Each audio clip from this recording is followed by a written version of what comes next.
Welcome to today's primary source, where we read primary sources uncut and undiluted, so you can decide for yourself just exactly what they're saying.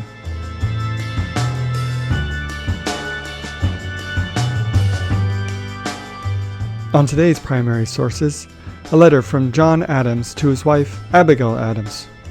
John talks about the signing of the Declaration of Independence. He also gives his vision of the future of the country.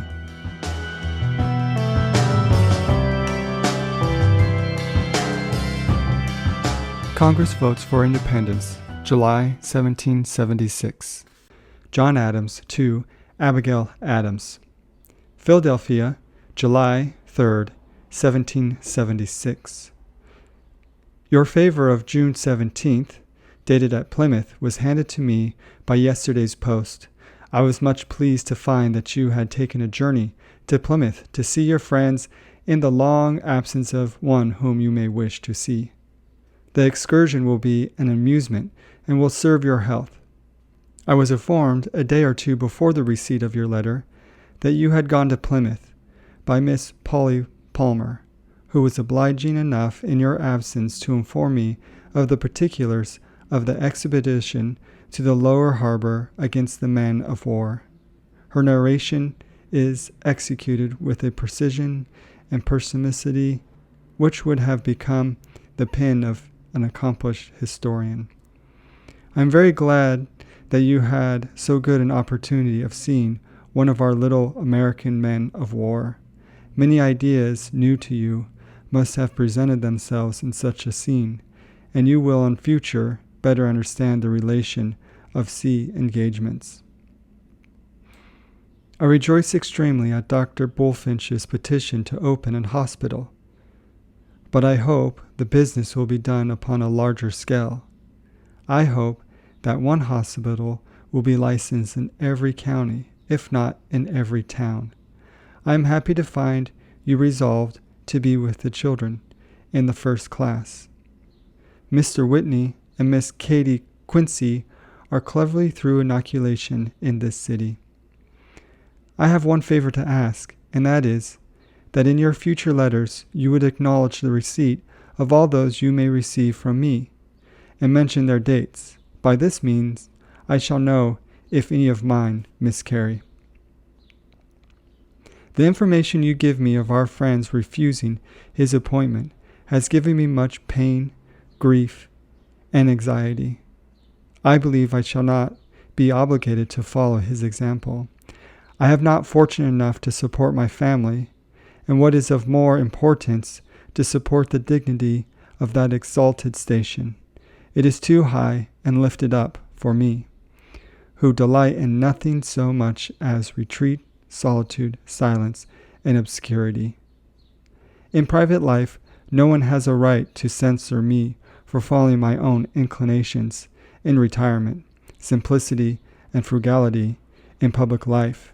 Every man has a right to remark as he pleases, at least he thinks so.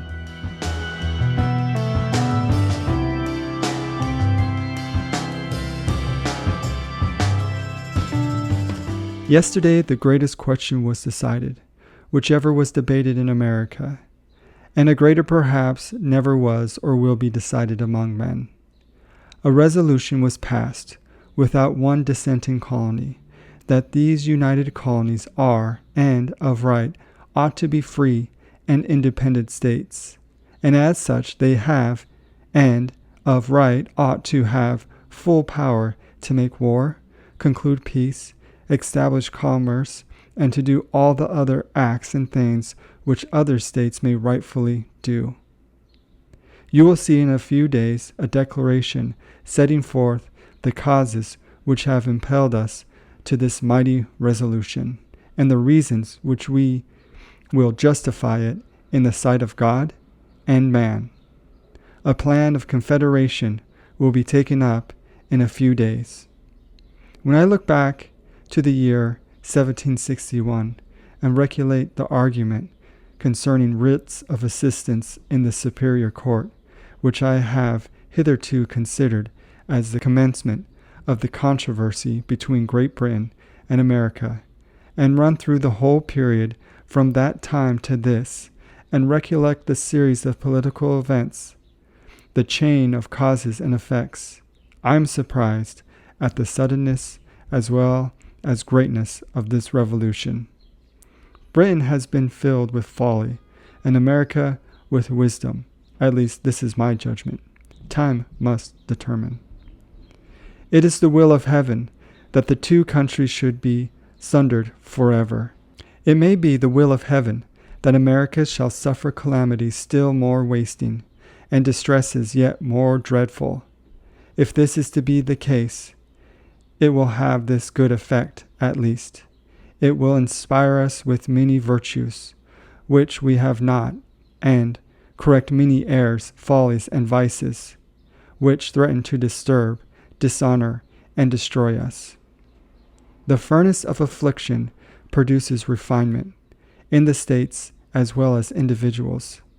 And the new government we are assuming in every part will require a purification from our vices and an augmentation of our virtues, or there will be no blessings. The people will have unbounded power, and the people are extremely addicted to corruption and venality, as well as the great. I am not without apprehensions from this quarter, but I must submit all my hopes and fears to an overruling providence, in which, unfashionable as the faith may be, I firmly believe.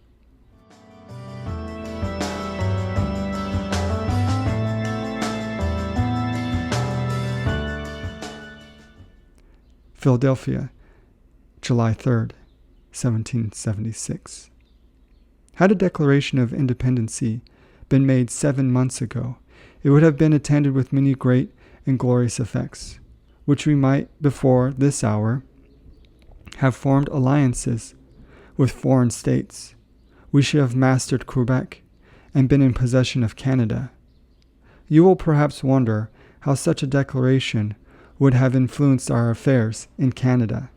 But if I could write with freedom, I could easily convince you that it would, and explain to you the manner how.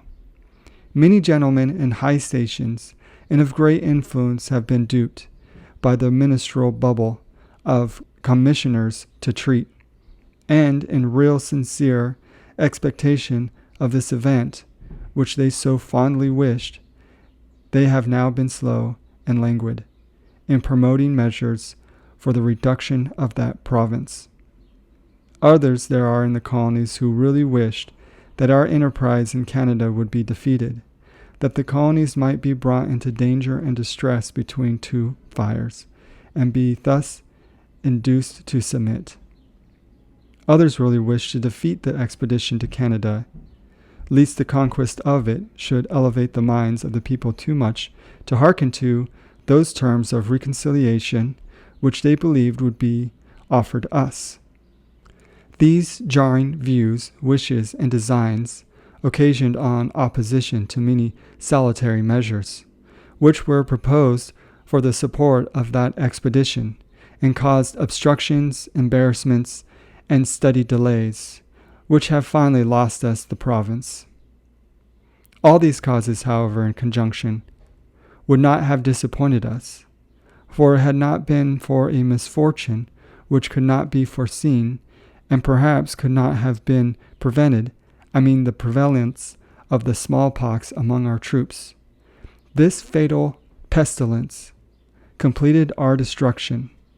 It is a frown of Providence upon us, which we ought to lay to heart. But on the other hand, the delay of this declaration to this time has many great advantages attending it. The hopes of reconciliation, which were fondly entertained by multitudes of honest and well-meaning, though weak and mistaken people, have been gradually and at last totally extinguished.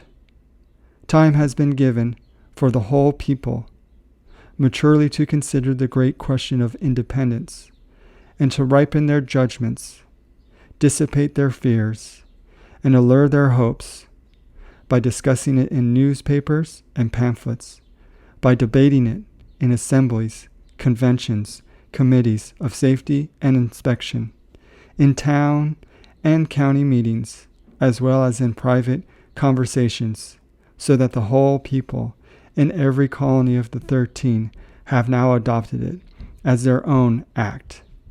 This will cement the Union and avoid those heats and perhaps convulsions which might have been occasioned by declaration 6 months ago.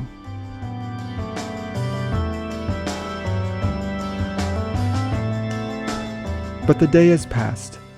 The 2nd day of July, 1776, will be the most memorable epocha in the history of America. I am apt to believe that it will be celebrated by succeeding generations as the great anniversary festival. It ought to be commemorated as the day of deliverance by solemn acts of devotion to God Almighty. It ought to be solemnized with pomp and parade, with shoes, games, sports, guns, bells, bonfires, and illumination from one end of this continent to the other, from this time forward forevermore. You will think me transported with enthusiasm, but I am not. I am well aware of the toil and blood and treasure that it will cost us to maintain this declaration and support and defend these states. Yet through all the gloom, I can see the rays of ravishing light and glory. I can see that the end is more than worth all the means, and that posterity will triumph in the day's transaction, even although we should rue it, which I trust in God we shall not.